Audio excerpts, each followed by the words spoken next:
Now, if you're talking of industry, I'd like to say a word for our Belfast shipyards. I think they're every bit as important as the linen trade.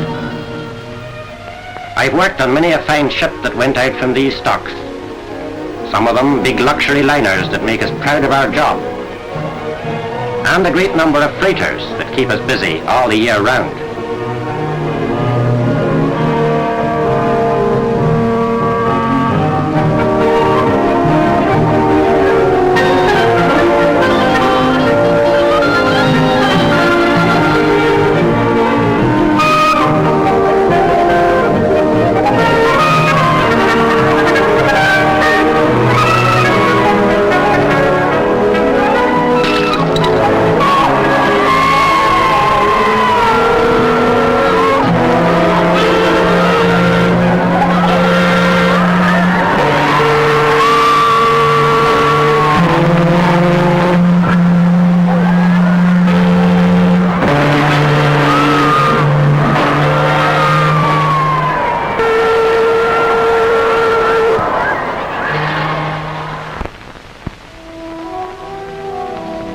Many years ago, we depended on our shipbuilding and linen trade for our livelihood, and a slump was a terrible thing for us Belfast folks.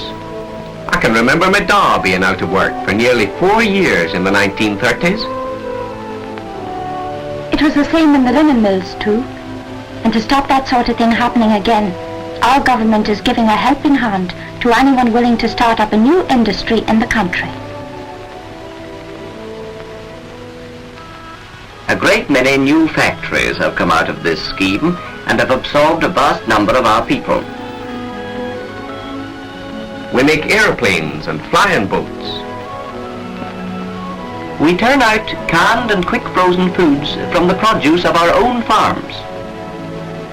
And there's plenty of modern machinery to help the girls and the boys in their work. Now look at Mrs. McCullough there. Would you believe she's nearly 80? And still the best knitter in her village. You'd hardly think that her nimble fingers are part of a modern industry. But it's true. She's just one of thousands producing woolen things, which are put together by the folk in the workshop and sold all over the world.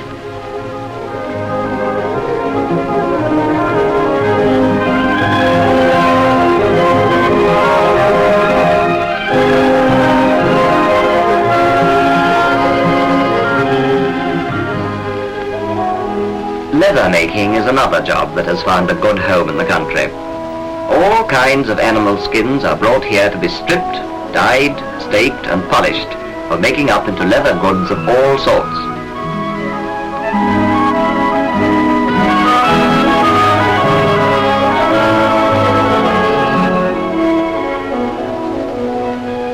But in the midst of all this machinery, the old crafts are still flourishing. A pottery like this has been made at the Leek for over 150 years and is exported to every corner of the earth.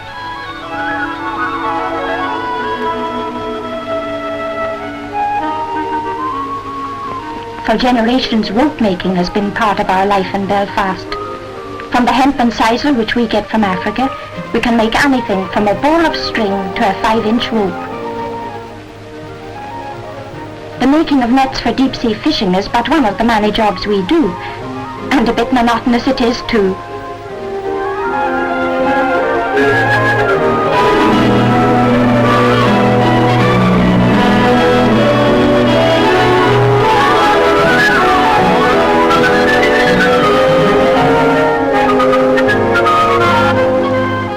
From the same fibre comes the bigger stuff, ropes that are best left to the men.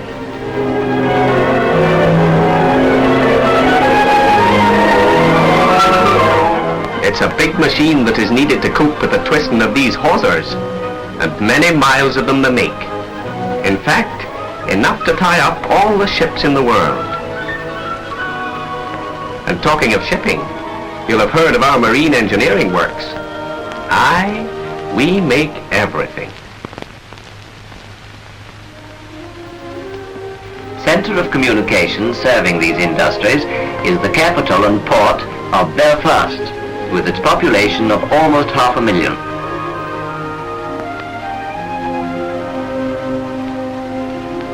In the centre of the city is Donegal Square with its beautiful city hall.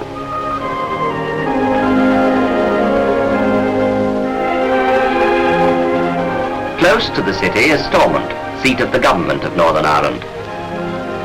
From the Parliament buildings, the affairs of the country are administered by a Senate and a House of Commons, which work in the same way as Parliament in London. To make quite sure we are well looked after, we have our own representatives at Westminster too. Among Belfast's many fine buildings is Queen's University. It is possibly best known for its contributions to medical science. Our state schools, which have been built throughout the country, are designed on the most modern principles.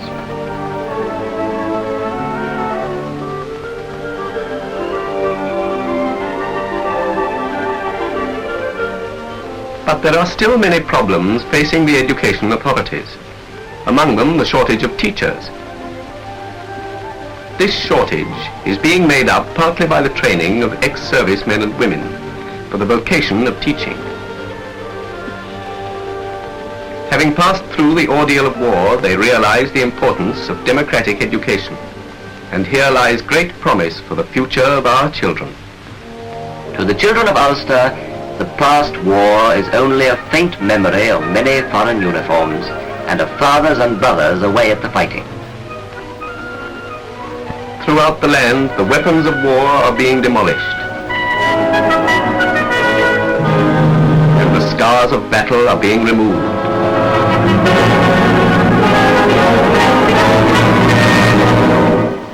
And in the quiet country villages stand memorials to heroes of far-off battles. Heroes who will be joined by names like Allenboog, Alexander, Montgomery and Dell, all men of Ulster descent.